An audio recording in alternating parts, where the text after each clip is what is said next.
ये कहानी उन मर्दों के मुंह पर तमाचा है जो अपनी पत्नी और बेटी को अपने पैरों की धूल समझते हैं। कहानी को पूरा सुने। आरोही नए शहर में कॉलेज की तरफ से सेमिनार में आई थी। उसके साथ कॉलेज के कुछ और साथी भी थे। सभी लोग रिसेप्शन पर अपने अपने कमरे की चाबी लेने के लिए खड़े थे। तभी आरोही ने वर्षों बाद वो जानी पहचानी आवाज़ सुनी। उस आवाज़ को सुनते ही उसकी नज़रें उस शख्स को ढूंढने लगी। लॉबी के एक कोने में कुछ लोगों के साथ वो खड़ी बातें कर रही थी। वहीं से उसके कानों तक कोमल की आवाज़ आ रही थी। शायद वो यहाँ घूमने आई थी। आरोही के कदम अपने आप उसकी तरफ चलते चले गए। वहाँ जा आरोही ने हल्की आवाज़ में पुकारा, कोमल। अपने नाम की पुकार को सुनते ही कोमल उस आवाज़ को पहचान गई थी कि इस तरह तो केवल आरोही ही मुझे बुलाती थी। रिश्ते में भतीजी थी आरोही, पर दोनों हम उम्र थी और पक्की सहेलियां भी थी। उन दोनों के पिता भी रिश्ते से ज़्यादा अपनी दोस्ती को मानते थे। आरोही के पिता सरकारी दफ्तर में अफसर थे तो कोमल के पिता सरकारी कॉलेज में प्रोफेसर थे और दोनों साथ में पढ़ाई किए थे, मगर दोनों की सोच में बहुत अंतर था। आरोही के पिता मानते थे कि चाहे बेटा हो या बेटी, दोनों को शिक्षित होना बहुत जरूरी है, पर कोमल के पिता स्त्री को हमेशा हीन भाव से देखते और अपनी बेटियों की शिक्षा भी उन्होंने अपने हिसाब से करने दिया। आरोही के पिता ने उसकी शादी भी इन शर्तों पर की थी कि उसकी पढ़ाई नहीं रोकी जाएगी, नौकरी करना ना करना उसकी मर्जी होगी। 12वीं के परीक्षा के बाद आरोही गांव गई थी चाचा की शादी में, तब उनकी आखिरी मुलाकात थी। आरोही का गांव जाना उसके बाद बंद हो गया। दोनों सहेलियों में चिट्ठी के आदान प्रदान का सिलसिला रहा, पर कोमल के पिता की सख्ती की वजह से वो संपर्क भी नहीं रहा। वर्षों के अंतराल बाद मिल रही थी दोनों अपने अपने मन की बातें एक दूसरे से कह देना चाहती थी। आरोही ने कोमल से पूछा, कोमल तुम यहाँ कैसे आई हो? कोमल, मेरे पति सेमिनार में शामिल होने आए हैं, इसलिए मैं भी चली आई। पर तुम कैसे यहाँ आई हो आरोही? अकेली हो या पति भी साथ है? मैं भी सेमिनार के लिए आई हूँ और अकेले तो नहीं हूँ, कॉलेज के साथी सब साथ में हैं। हाँ, पति नहीं है साथ में। दोनों अभी शुरू ही की थी अपनी बातें कि आरोही के साथियों ने उसे आवाज़ लगाना शुरू कर दिया। आरोही, जल्दी आओ यार, हमारे कमरों की चाबी मिल गई है, चलो जल्दी। आरोही ने उन्हें रोकने का इशारा करके कोमल से कहा, कोमल तुम इसी होटल में रुकी हो ना? कोमल के हाँ कहने पर आरोही ने उससे उसके कमरे का नंबर पूछा और आधे घंटे में उसके कमरे में मिलने का कह अपने साथियों की तरफ बढ़ गई। आरोही के आत्मविश्वास से भरे बढ़ते कदमों को देख थोड़ी जलन हो रही थी कोमल को, और वो उसे जाते हुए बस देख रही थी। तभी उसके पति ने उसके कंधे पर हाथ रखकर उससे पूछा, कोमल कौन थी वो? पहली बार किसी से ऐसे बातें करते देख रहा हूँ तुम्हें। कोमल जैसे अपने से जगी हो वैसे ही मनोस्थिति में होठों पर हल्की मुस्कान के साथ कहा, वो आरोही है। कोमल के मुंह से उसके पति ने कई किस्से सुन रखे थे। अच्छा, ये यहाँ अकेली क्या कर रही है कोमल? वो भी सेमिनार के लिए आई है, बोल के गई है आधे घंटे में हमारे कमरे में मिलने आएगी। वाह, ये तो बहुत अच्छा हुआ, तुम्हारी उससे मिलने की इच्छा भी बहुत थी। देखा, तुम यहाँ आना नहीं चाह रही थी और अब देखो आते ही बिछड़ी सहेली मिल गई तुम्हें। पति की बातें सुनकर कोमल हंसने लगी। फिर दोनों पति पत्नी दोस्तों से मिलकर अपने कमरे की तरफ चल दिए। आरोही के आने का समय जो हो रहा था, आरोही की आने की सोच कोमल थोड़ी घबरा भी रही थी। जाने कितनी बदल गई है आरोही, नौकरी करती है अब, क्या जाने उसकी दोस्ती उसके लिए अब महत्वपूर्ण है कि नहीं। उसके बेचैनी को समझते हुए पति ने कोमल को समझाया, परेशान मत हो कोमल, आरोही तुम्हें अभी भी अपनी सहेली ही समझती है। आखिर क्यों वो तुम्हें पुकारती यदि नहीं चाहती तो? पति की बातें सुनकर कोमल को थोड़ी तसल्ली मिली। कमरे में पहुंचकर कोमल आरोही का इंतजार करने लगी। थोड़ी देर में दरवाजे की दस्तक ने आरोही के आने की बात पक्की कर दी। कोमल ने झट से दरवाजा खोल आरोही का हाथ पकड़ उसे अंदर खींच लिया और कहने लगी, नीचे मैं तुझे देख इतनी खुश हो गई कि अपने पति से परिचय करवाना भूल गई। इनसे मिलो, मेरे पति अमित, ये प्रोफेसर है। फिर पति के तरफ देख कहने लगी, ये आरोही है, मेरी एकमात्र सहेली। कोमल के परिचय करवाने के बाद तीनों एक दूसरे से बातों में लग गए। एक दूसरे का हाल जानने के बाद आरोही और अमित अपने अपने विषय के बारे में बातें करने लगे। फिर सेमिनार से जुड़ी बातें होने लगी दोनों में। देखते देखते रात के खाने का समय हो गया। वो तीनों साथ खाने के लिए नीचे आए, जहां बाकी लोगों से भी परिचय का आदान प्रदान होने लगा। जब सभी अपने अपने कमरे के लिए जाने लगे तब कोमल ने आरोही से पूछा, आरोही, तेरे साथ कमरे में कोई और भी है क्या? आरोही के इनकार करने पर कोमल अपने पति से बोलने लगी, आज रात मैं आरोही के कमरे में रुक जाऊं, मुझे उससे बहुत बातें करनी हैं। अमित जान रहे थे कोमल अपने मन की बात किसी से नहीं करती।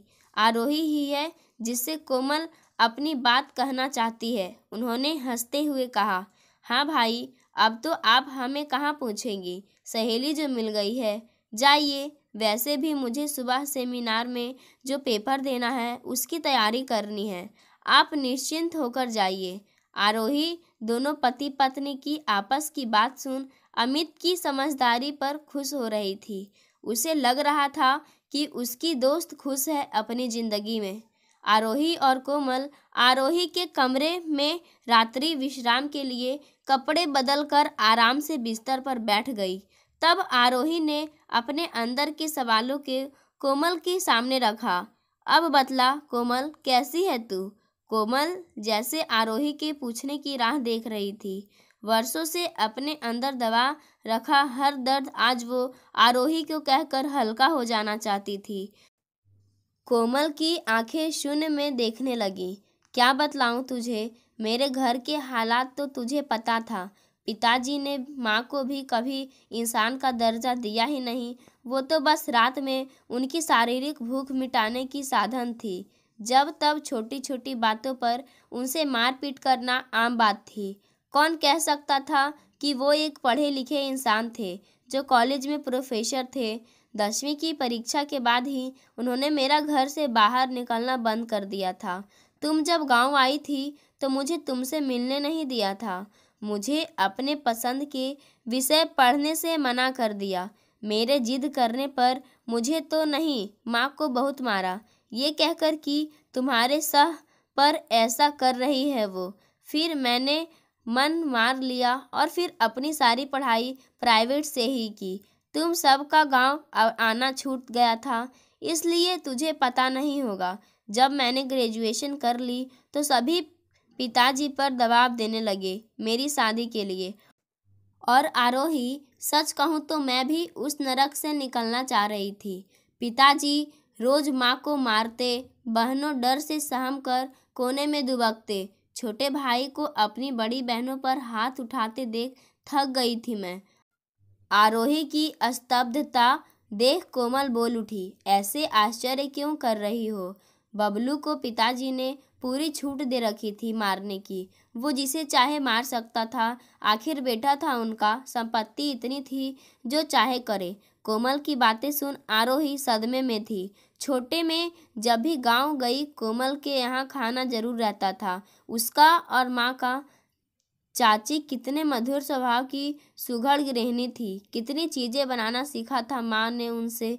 पर हाँ, कभी चाची को किसी और से मिलते नहीं देखा, गांव की और स्त्रियों से मेल मिलाप नहीं देखा। माँ के बिना बात सवाल ना करना शायद उन्हें माँ के करीब ले आया था। कई बार चाची को आँख पोंछते देखा था माँ से बात करते समय, पर कभी मन में ये बात नहीं आई कि बात इतनी गहरी है, चाची इतने कष्ट में हैं। कोमल ने भी कभी कभी घर की बात नहीं बतलाई, शायद झिझक से। आरोही को अपनी ही सोच में गुम देख कोमल ने आवाज़ लगाई, आरोही। आरोही वर्तमान में लौटते हुए बोल उठी, बोलना, आगे क्या हुआ? कोमल समझ रही थी आरोही की मनोदशा पर। आज वो अपनी सहेली से सब कुछ कह देना चाहती थी, इसलिए वो बात आगे बढ़ाते हुए बोल उठी। कई रिश्ते आए, सब अच्छे अच्छे थे, पर पिताजी सब में कुछ ना कुछ कमी निकाल कर मना कर देते थे। मुझे लगने लगा था वो चाहते ही नहीं कि मेरी शादी हो। एक दिन उनके अपने सीनियर ने मेरा हाथ अपने भांजे के लिए मांग लिया। उनके साथ काम करने वालों को भी उनका बाहरी रूप ही पता था, जो बहुत अच्छा था। खैर, इस रिश्ते में वो चाहकर भी कोई कमी नहीं निकाल पाए और मजबूरन उन्हें हाँ करना पड़ा। मेरी शादी 1 महीने के अंदर हो गई और मैं अपने ससुराल आ गई। ससुराल में मैं शुरू में सहमी रहती थी, लेकिन समय बीतने के साथ मैं समझ गई थी यहाँ मेरे घर जैसी बात नहीं है। अमित जी से मैंने आगे की पढ़ाई करने की इच्छा बताई तो वो तुरंत तैयार हो गए। घर में बाकी सब ने भी मेरे इस निर्णय में साथ दिया। सब ठीक चल रहा था। एक दिन अचानक पिताजी आ गए मुझे मायके ले जाने के लिए, ये कहकर कि माँ की तबीयत खराब है। ससुराल वालों ने उनकी बात पर विश्वास कर मुझे भेज दिया। जानती है आरोही, घर जाकर मैंने क्या देखा? कोमल के इस सवाल पर आरोही बस उसका मुंह देख रही थी। अब तक वो समझ गई थी जो भी कोमल ने देखा वो उसकी सोच से अलग होगा। आरोही को चुप देख कोमल ने खुद जवाब दिया, माँ बिल्कुल ठीक थी। पिताजी ने माँ से झूठ बोला था कि मैं बीमार हूँ, इसलिए वो मुझे लेने जा रहे हैं। माँ मुझे और मैं माँ को स्वस्थ देख स्तब्ध थी। अब मैं समझ गई थी कि पिताजी झूठ बोलकर मुझे यहाँ किसी कारण से लाए हैं। ये सब जानने के बाद मैं तुरंत लौट जाना चाहती थी वहाँ से, पर पिताजी ने कहा, थक गई होगी तुम, आराम कर लो, कल बातें करेंगे। उस रात मैं बस छत देखते काट दी। सुबह मैं गई थी उनके पास तो मेरे कुछ कहने से पहले वो बोल उठे, तुम्हें इस रिश्ते को तोड़ देना है। हमारे हैसियत के बराबर नहीं है ये लोग। दहेज के लिए तुम्हें प्रताड़ित कर रहे हैं, ऐसा कहना है तुम्हें शिकायत में। उनकी बात सुन मैं हतप्रभ थी। कुछ नहीं लिया था मेरे ससुराल वालों ने। पिताजी मेरे सुख को वो दुख में बदल रहे थे। मैं जानती थी इनकार करूंगी तो कमरे में बंद कर देंगे मुझे। मैंने हाँ में सिर हिला दिया उनके सामने और मन बना ली कि इनके घर से जाते ही मैं भी चुपके से निकल जाऊंगी। एक बार ससुराल पहुंच जाऊंगी तो अमित सब संभाल लेंगे, इतना विश्वास था मुझे। दूसरे दिन उनके जाने के बाद मैं आधे घंटे समय बिताती रही, फिर बस पैसे लेकर घर से निकल गई। माँ को ये कह कि कुछ खरीदना है। बाहर आकर झट से चौक पहुंची और रिक्शा पकड़ स्टेशन पहुंची। रिक्शा वाला मेरे ही खेतों में काम करने वाले का भाई था। शायद वो मेरे बार बार मुड़कर देखने से समझ गया था कि मैं छुप कर जा रही हूँ। उसने ही मेरी टिकट खरीद डब्बे में बिठा दिया था और जाते जाते कहा था, वो जानता है पिताजी ठीक नहीं कर रहे हैं। ससुराल पहुंचकर मैं समझ नहीं रही थी कि क्या बोलूँ सबको। मेरे पिताजी का असली रूप कैसे बतलाऊं? मैंने वहाँ झूठ कह दिया, माँ ठीक है, इसलिए वो लौट आई है और सामान रेल में चोरी हो गया। मुझे लगा पिताजी अब फिर नहीं आएंगे, पर कितनी गलत थी मैं। अब वो जब तब मेरे ससुराल आकर कोई ना कोई बहाने से मेरे ससुराल वालों से लड़ाई करते थे। उनकी इन बातों से थक कर मैंने अमित को सब सच सच बता दिया। अमित मुझे डांटा इतने दिनों तक बात छुपाने के लिए। फिर जब पिताजी आए तो उन्हें धमकी दी कि वो पुलिस को सब बता देंगे, कैसे वो माँ को मारते हैं और मुझे मजबूर कर रहे हैं रिश्ते तोड़ने के लिए। उनकी बातें सुन पिताजी गुस्से में बहुत कुछ बोल मुझसे हमेशा के लिए रिश्ता तोड़ने की धमकी देने लगे। तब मैं भी बोल उठी कि मैं ऐसा रिश्ता नहीं रखना चाहती। आरोही को हतप्रभ देख कोमल ने कहा, हाँ उस दिन रिश्ता टूट गया मेरा उनसे, पर सच बोलूं मुझे कोई दुख नहीं था उस रिश्ते के टूटने का। बस तकलीफ थी, छोटी बहनों को उस नरक में छोड़ आई थी। मुझे मेरी माँ से भी अब सहानुभूति नहीं थी। क्यों नहीं वो कभी खड़ी हुई अपने लिए? क्यों नहीं घर छोड़कर निकल गई वो? तब शायद ये सब नहीं होता। आरोही बस चुपचाप सब सुन रही थी। आज बरसों का दुख शब्दों में बदल रहा था और वो नहीं चाहती थी उसके कुछ कहने से कोमल अपना दुख फिर अपने अंदर छुपाने लगे। कोमल को चुप देख आरोही ने धीरे से पूछा था, फिर क्या हुआ? लगा जैसे कोमल किसी तंद्रा से जाग गई हो। वैसे ही चौंक गई वो, फिर मुस्कुराकर बोलने लगी, कुछ दिन सब ठीक रहा, या यूं कहूँ कि 2 साल तक सब ठीक रहा। फिर सब बच्चे के लिए बोलने लगे घर में। चाहती तो मैं भी थी, पर हमने कभी इसे रोकने की कोशिश भी नहीं की थी। इन 2 सालों में फिर भी मैं गर्भवती नहीं हुई थी। ये बात जानने के बाद सासू माँ ने डॉक्टर से सलाह लेने के लिए कहा। अमित और मैं महिला डॉक्टर से मिले। उसने हमारी बातें सुन मुझसे कुछ सवाल किए, फिर पूछा, माहवारी ठीक से होता है तुम्हारा? आरोही, मेरी माहवारी कभी नियम से नहीं हुई, और जब हुई भी तो ना के बराबर। मेरे इस जवाब को सुन डॉक्टर आश्चर्य में थी। वो बोल उठी, कैसी माँ है तुम्हारी? उसने तुम्हें समय पर किसी को दिखलाया क्यों नहीं? मैं उसके झल्लाहट को समझ नहीं पा रही थी। फिर उसने मुझे समझाया कि मेरी परेशानी की वजह माहवारी हो सकती है। खैर, उसने बहुत सारी जांच लिख दिया हमें, और जल्द से जल्द करवा के रिपोर्ट दिखाने कहा। उसकी बातें सुन हम दोनों परेशान हो गए थे। हमने दूसरे दिन ही सारे जांच करवाए और रिपोर्ट आते ही उससे मिलने गए। डॉक्टर ने बताया, मेरा गर्भाशय पूरी तरह विकसित नहीं हो पाया था। अगर समय पर इलाज हो जाता तो शायद सब ठीक हो जाता।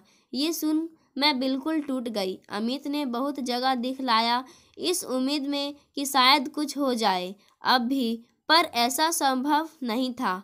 अमित की दोस्त जो विदेश में डॉक्टर है, उससे भी हमने विचार लिया था। कोमल ने फिर गहरी सांस ले आगे कहा, कुछ महीनों में बहुत परेशान रही। फिर लगा मेरे माँ बाप की गलती की सज़ा इस परिवार को क्यों? ये मेरी नियति है, इसमें अमित क्यों पीसे? मैंने उन्हें मुझे छोड़कर दूसरी शादी की सलाह दी। तो जानती है उन्होंने क्या कहा? आरोही के सवालिया नज़रों का जवाब कोमल ने खुद दे दिया, बिना कुछ पूछे। अमित ने कहा, सुख दुख में साथ रहने की बातें हुई थी, ये नहीं कि जब मैं दुख में रहूं तो तुम साथ दो, और तुम पर दुख आए तो मैं अपना रास्ता बदल लूं। फिर उन्होंने पूछा था, अच्छा बतलाओ, मेरे में कोई कमी रहती तो क्या तुम मुझे छोड़ देती? मेरे जवाब देने से पहले वो खुद बोल उठे थे, नहीं ना। फिर मैं कैसे ये फैसला ले लूं? अब हमारा साथ हमेशा के लिए है, और आज के बाद इस विषय में कोई बात नहीं होगी। आरोही स्तब्ध हो कोमल के मुंह देखे जा रही थी और सोच रही थी, क्या कभी कोमल के दुखों का अंत होगा? क्या कोमल कभी पूर्ण खुशी नहीं पाएगी? तभी कोमल ने आरोही को उसके सवालों के घेरे से बाहर लाते हुए जवाब भी दे दिया, मैं और अमित अब बच्चे को गोद लेने की सोच रहे हैं। आरोही, मैं ठीक कर रही हूँ ना? आरोही ने झट अपने बाहों में ले कोमल को सारी आशंकाओं से दूर करते हुए कहा, बहुत सही निर्णय है तुम दोनों का। माँ भावनाओं से बनते हैं, जन्म देने से नहीं, और मुझे पूरा विश्वास है तुम एक बहुत अच्छी माँ बनोगी। आरोही के मुंह से ये आश्वासन पा कोमल निश्चिंत हो गई। दोनों सहेलियों थोड़ी देर इधर उधर की बातें करके सोने चली गई। दूसरे दिन सेमिनार अटेंड कर कोमल और आरोही दोनों अपने अपने जिंदगी में फिर से लौट गए, पर इस वादे के साथ कि अब दोनों सहेलियां एक दूसरे से संपर्क बनाए रखेंगी। पाठकों, आपको ये कहानी कैसी लगी? अपनी प्रतिक्रिया जरूर दें। धन्यवाद।